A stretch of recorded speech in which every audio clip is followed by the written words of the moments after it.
collection কই চলে গেছে হ্যাঁ কালাম কালাম রে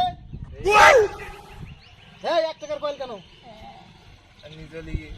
কি করেছিস রে আমাদের কালেকশন কই নিজে লিগে হ্যাঁ তোরটা কই হ্যাঁ তোরটা কই তোরটা কই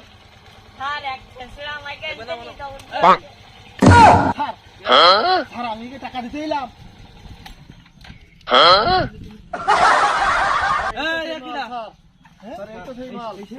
আমি তো এর টার্গেটে থাকি সবসময় বস টস জানি না উনি আমাকে দাদা খাটি ভর্তি দেয় সেইভাবে আমরা চলি আর কি বুঝতে পারছে স্যার এই মাল তাহলে তোলো গাড়ি তোলো স্যার আমি না স্যার স্যার স্যার দিবি না স্যার